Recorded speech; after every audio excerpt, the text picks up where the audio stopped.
श्रद्धालुओं को भी वैसा ही आभास हो रहा होगा जैसे वे स्वयं कृष्ण की पवित्र प्राकट्य भूमि पर मनाए जा रहे इस जन्म महोत्सव अभिषेक में सम्मिलित हों। इसी प्रकार का प्रयास इस वर्ष किया जा रहा है और जो भावना एवं कल्पना इस पवित्र स्थान पर इस अलौकिक जन्म महोत्सव के लिए भक्तों के हृदय में सदैव बनी रहती है, वो इस उत्सव के दर्शन से और अधिक पुष्ट हो रही है। आप देख रहे हैं ये सुंदर दृश्य।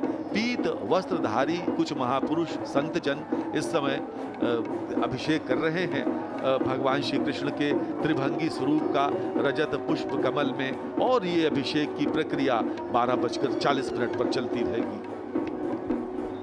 आज यहाँ भागवत भवन के निकट जो जनमानस देखने को मिल रहा है, ऐसी स्थिति पूरे मथुरा में है। हर एक चौराहे को भव्य रूप से सजाया गया है। हर एक स्थान पर कुछ कुछ दूरी पर अनेकों भंडारों का आयोजन किया गया है और जगह जगह पर प्रसाद का वितरण हो रहा है। यानी कि यहाँ पर आने वाला कोई भी श्रद्धालु आज इस मथुरा नगरिया से भूखा जा ही नहीं सकता।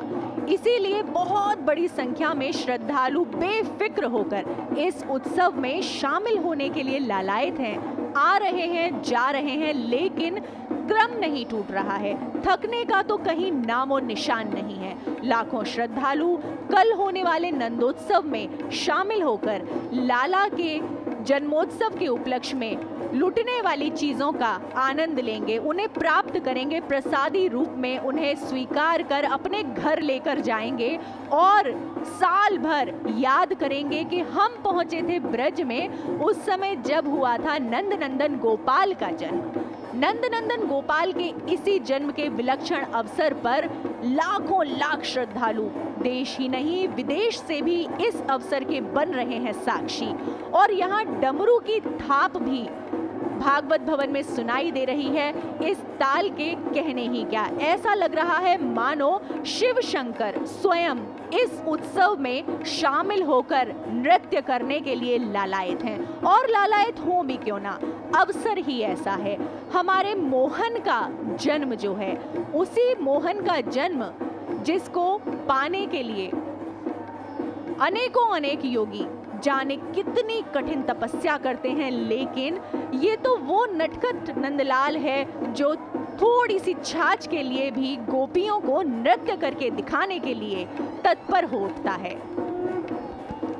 अभी आप नंद भवन की बात कर रही थी तो मैं अपने भावुक श्रद्धालु दर्शकों को बताना चाहूँगी कि ब्रज मंडल में श्री कृष्ण जन्माष्टमी के दूसरे दिन भाद्रपद कृष्ण नवमी में नंद महोत्सव अर्थात दधिकांधों की प्रक्रिया होती है, जिसमें भगवान के श्री विग्रह पर हल्दी, दही, घी, तेल, गुलाब जल, मक्खन, केसर और कपूर आदि का लेप चढ़ाया जाता है और फिर उस लेप का छिड़काव पूरी दर्शक दीर्घा में किया जाता है। जितने भी भावुक श्रद्धालु वहाँ उपस्थित होते हैं सब में वो छिड़का जाता है और उस प्रक्रिया को दधिकांधो कहा जाता है। वो भारतीय संस्कृति है, वो कन्हैया के भावुक दर्शकों की, भावुक भक्तों की, भावुक श्रद्धालुओं की एक ऐसी मान्यता है कि वो दधिकांधा जो है वो पूरा लेप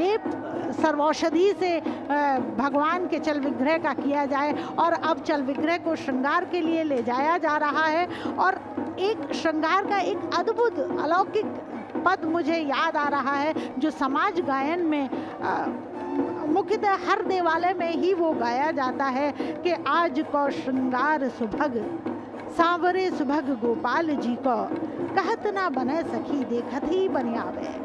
भूषण वसन भांति भांति अंग छवि कहीं न जाते, लटपटी सुदेश पाग चित्त ही चुरावे। मकर कुंडल तिलक भाल कस्तूरी अति रसाल, चितवन लोचन विशाल कोटि काम लाजे।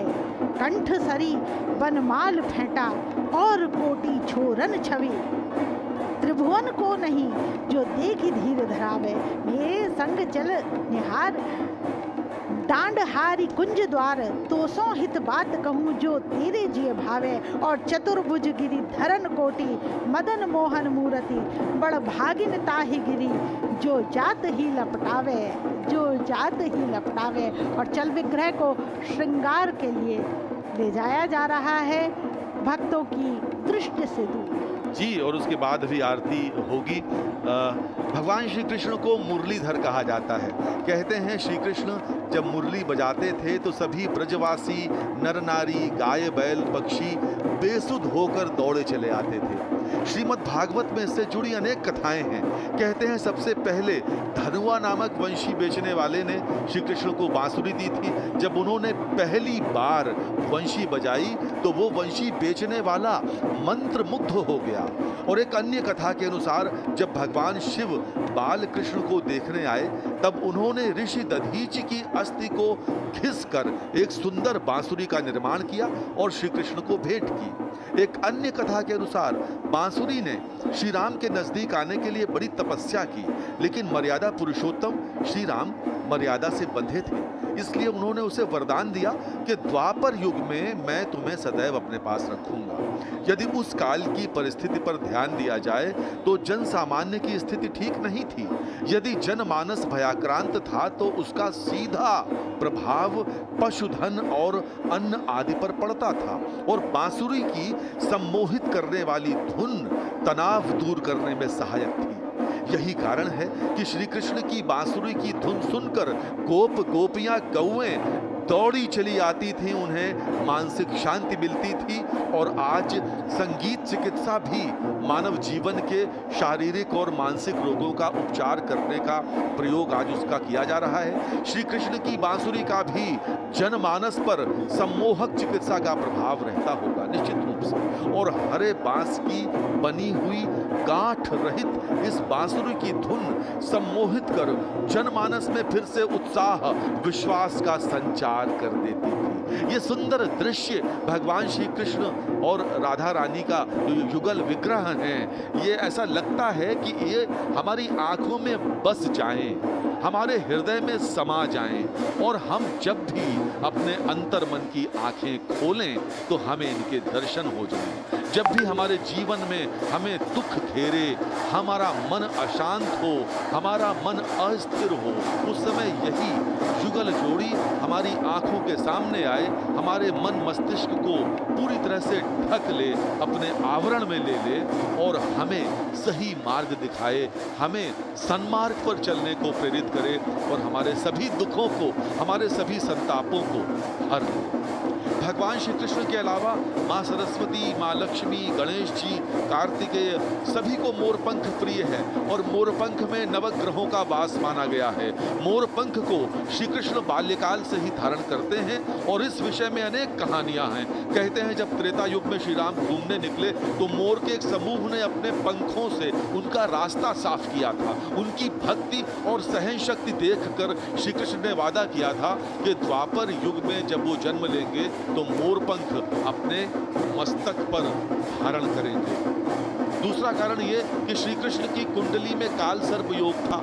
जन्म से पहले उनके 6 भाइयों का वध जन्मते ही कंस ने कर दिया था और पिता वसुदेव उन्हें अर्धरात्रि में लेकर गए थे। गोपीराज नंद की पत्नी यशोदा की गोद में बाल कृष्ण को डालकर वे उनकी कन्या को लेकर लौटे और गोकुल से मथुरा, मथुरा से द्वारिका, द्वारिका से इंद्रप्रस्थ, कुरुक्षेत्र में घूमते ही रहे। उन्होंने गोकुल, मथुरा, पांडव, द्रौपदी सभी को बहुत कुछ दिया, लेकिन उन्हें खुद क्या मिला? एक अनासक्त भाव से वे सभी कुछ करते रहे, सबके साथ करते रहे, उन पर बड़े आरोप भी लगे, लेकिन सभी कुछ समान भाव से ग्रहण कर यायावर की भांति घूमते रहे। काल सर्प योग के कारण ही माँ यशोदा और नंद ने कृष्ण को बाल्यावस्था में मोर पंख धारण करा दिया था। उस मोर पंख धारण करने यशोदानंदन भगवान श्री कृष्ण का जन्म उत्सव जन्माष्टमी पूरे दिव्यता के साथ, पूरी भव्यता के साथ न सिर्फ मथुरा में, न सिर्फ द्वारिकाधीश गुजरात में, बल्कि पूरी दुनिया में, पूरे विश्व में पूरे हर्ष और उल्लास के साथ मनाया जा रहा है। और उसका छोटा सा दृश्य आप अपने टीवी स्क्रीन पर देखकर ये समझ सकते होंगे, ये जान सकते होंगे कि भगवान श्री कृष्ण से हम सब कितना प्रेम करते हैं और वो हम पर अपना कितना प्रेम लुटाते हैं।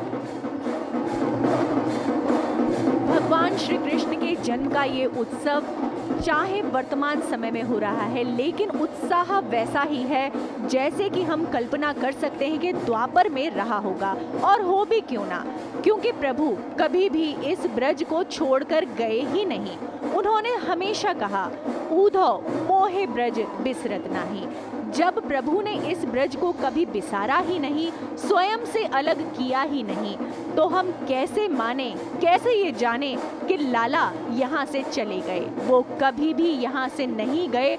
और यही अलौकिक और आनंदित करने वाली जो भावना है, वो दर्शकों को, श्रोताओं को ये सुनने के लिए, जानने के लिए विवश करती है कि क्या हो रहा है। और अब देखिए, पटाक्षेप हो गया है, पर्दा लग गया है, बंद हो गया है, क्योंकि अब अति शीघ्र आरती के दर्शन होने वाले हैं। और ये श्रृंगार आरती के दर्शन अब आरंभ हो चुके हैं। प्रभु की आरती उतारी जा रही है। देखिए, इस समय श्रृंगार आरती, जैसा कि आपने बताया, चल रही है। और श्रृंगार आरती में प्रभु नवीन श्रृंगार में आज दर्शकों के सामने, भक्तों के सामने, अपने श्रद्धालुओं के सामने आए हैं। और ब्रज की चौखट पे कन्हैया के नन्हे नन्हे पांव दस्तक दे